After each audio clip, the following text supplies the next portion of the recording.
MSF संगठन पक्षर लंगर कार्यक्रम अनुष्ठित।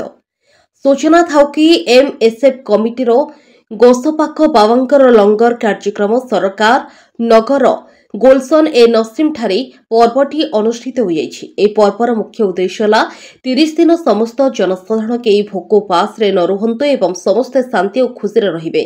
तेणु युव संगठन एमएसएफ सभापति शेख इमदाद और समस्त सदस्य उपस्थित रही दूर दूरांतर हजार हजार भक्त मान पाछटी नहीं समस्त कार्यक्रम में सामिल कराइबा यथा गस्पाक बाबांकर प्रार्थना रे जोगदे निज निजर मनस्कामना पूरण करने बाबा को प्रार्थना करथिले। शेषे समस्त श्रद्धालु को प्रसाद सेवन कराइथिले। एमएसएफ कमिटीर 85 जन युव सदस्य उपस्थित रही भक्त मान सेवा जोगाइथिले। एमएसएफ संगठन दीर्घ 30 वर्ष हेब चली आसुछि। समस्त सदस्य एठारे बाबांकर सेवारी नियोजित रही आसुछन्ति।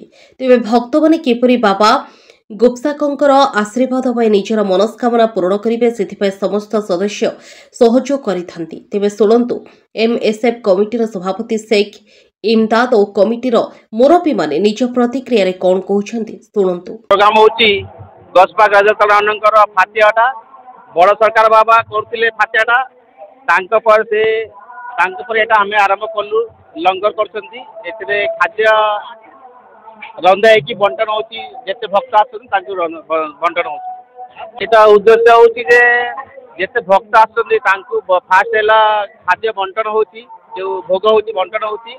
एमएसएफ कमिटी जो 30 वर्ष हैला कंटिन्यू चलती एते सोशल काम भी करती पब्लिक सोशल एक्टिविटी रे हमर रहउची जो गरीब को जो गरम दिन रे ठंडा पानी बंटन होची आउ शीत दिन कंबल बंटन होची आउ हमर ईद पर्व रे खाद्य जो ईद गिफ्ट बंटन होची आउ स्कूल पिला को बैग बंटन होची आउ तापरे हमर रक्त दान करछंती मेडिकल जाकी तापरे एटीबी रक्त संयोग होची। ए लंगर हमर बड़ सरकार हुजूर सैयद नसीम अख्तर कादरी और तानो सरकार हुजूर सैयद वसीम अख्तर कादरी से रहिला बेलठू ये लंगर सबु बेले करू आसुथिले और तांकर यही कार्य को minority student forum MSF Bhadrak तांको बरे एटा कंटिन्यूस करिछि।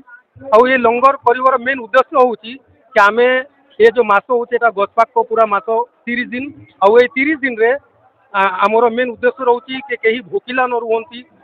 ये लंगर जरिया रे आमे समस्त को खाइबा को दउछु और एथिरे कोनोसी धर्म की कोनोसी भेदभाव नाही। हमर पूरा प्लेन सादा खिचड़ा होउछि और ये लंगर सब धर्मर लोक खाआंती। हमर मासे जाकू केतक लोक सत्यपीर कहती आमे ताकू हजरत गस्पा को तांकर आस्थाना बगदाद शरीफ इराक रे तांकर वंशधर दुई सरकार बाबा दुई जे अछंती तांकरी गस्पांक वंशधर अछंती।